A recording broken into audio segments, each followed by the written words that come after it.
Keir Starmer is facing massive backlash after his government's shocking decision to hand back the Chagos Islands to Mauritius.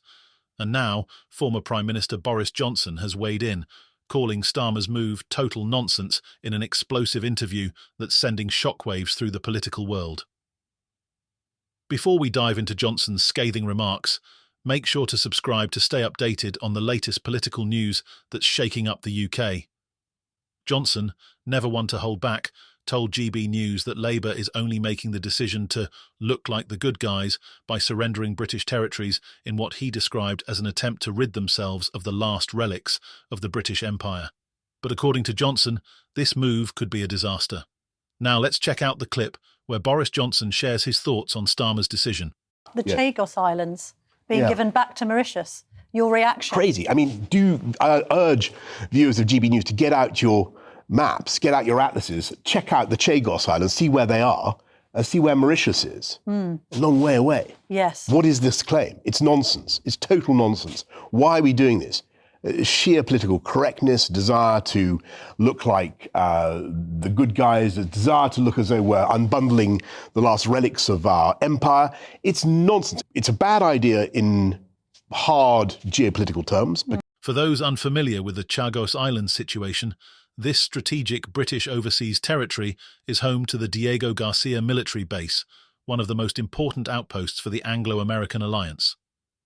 Johnson didn't mince words when he called the decision to trade away sovereignty completely wrong, and questioned why the UK would give up such a critical military asset, especially with growing threats from countries like China.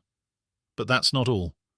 Johnson also hinted that this move is part of a larger agenda from Starmer's Labour government, one that is driven by political correctness and the desire to look progressive regardless of the real-world consequences.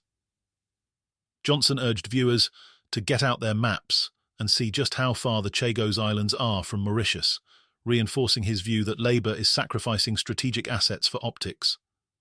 While Starmer has defended the decision as a necessary step to address wrongs of the past, critics like Johnson argue that this kind of appeasement could embolden other nations to challenge Britain's sovereignty elsewhere.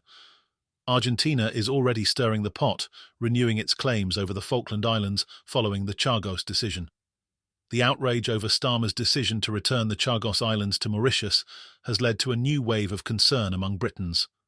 Will Starmer surrender other overseas territories like the Falkland Islands or Gibraltar? In the wake of Argentina's renewed threats, that question is on everyone's minds.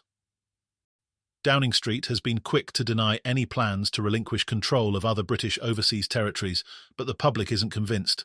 With Labour under fire, polls are lighting up across social media, asking the crucial question, do you trust Starmer not to surrender the Falklands and Gibraltar?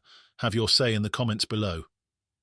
Yesterday, after the Chagos decision, Argentina's Foreign Minister Diana Mondino announced renewed concrete actions to take full sovereignty over the Falklands, known as the Islas Malvinas in Argentina. Mondino praised the Chagos handover, calling it an example of ending outdated practices and hinting that Argentina might push harder for their claim on the Falklands. However, Downing Street tried to calm the uproar by issuing a firm statement that Chagos does not change our policy or approach to other overseas territories. A spokesman assured the public that the government remains committed to defending the Falkland Islanders' right to self-determination, which has been a central issue in the UK's territorial disputes. Meanwhile, Falklands Governor Alison Blake echoed this sentiment, assuring residents and the broader public that the legal and historical contexts of the Chagos Islands and the Falklands are very different. She reaffirmed the UK's unwavering commitment to the sovereignty of the Falklands. But is that enough? Starmer's decision on Chagos has clearly opened the door for other nations, like Argentina, to push harder on their territorial claims, causing many to worry about the future of Britain's overseas territories.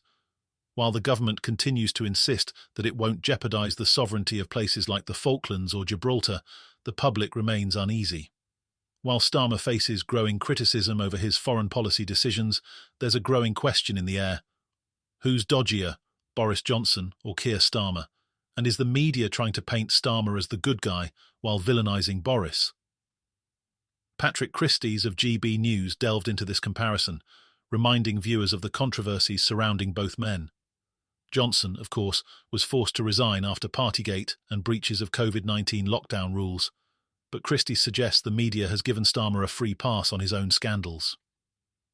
Let's take a look at the comparison. Boris Johnson was crucified for his birthday party during lockdown. Yet Starmer had his own scandal, dubbed Beergate, where he was caught drinking and having an Indian takeaway in Durham, but the police cleared him of any wrongdoing. Is that fair treatment? Or does Starmer get away with more? The heat doesn't stop there. Starmer is also facing questions over videos he filmed at Lord Wahid Ali's £18 million penthouse, urging Britons to stay at home during lockdown. What's more, Starmer's decision to appoint Sue Gray, the very civil servant who authored the report that helped bring down Boris, as his chief of staff, has raised eyebrows. Was there a conflict of interest there? Many feel the media hasn't fully investigated this potential scandal. Then there's the Chris Pincher controversy that ultimately brought down Boris. Yet Starmer welcomed Turncoat MP Natalie Elphicka into the Labour Party despite her past controversial comments about sexual assault victims. So who's dodgier? As for finances, Boris was criticised for his connections with Russian businessman Lebedev, while Keir Starmer accepted over £100,000 in donations and freebies, including clothes for his wife. Despite insisting nothing was wrong, Starmer recently repaid £6,000. Is this just another example of double standards in how Boris and Starmer are treated? Let's not forget about Starmer's own scandals, including the cash for access row involving Jonathan Reynolds and the ongoing questions about Labour's ties to hedge funds that supported arms manufacturers and fossil fuel companies. All of this leaves one question. Who's really above the rules, Boris or Starmer? Boris, for all his faults, at least delivered on his promise to get Brexit done. Starmer, on the other hand, did not campaign on a platform of handing over British territories or slashing winter fuel payments for pensioners, but he's already done both in under 100 days as Prime Minister.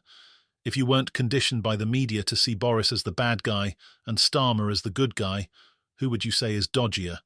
As the scandals surrounding Keir Starmer continue to build, from the Chagos Islands handover to his questionable dealings with Labour donors, his leadership is coming under intense scrutiny. Will his decision to give up strategic British territories embolden other nations to challenge the UK's sovereignty? And how will Starmer's mounting scandals affect his standing in the eyes of the public? Stay tuned for more updates on these explosive developments, and don't forget to subscribe for all the latest political news.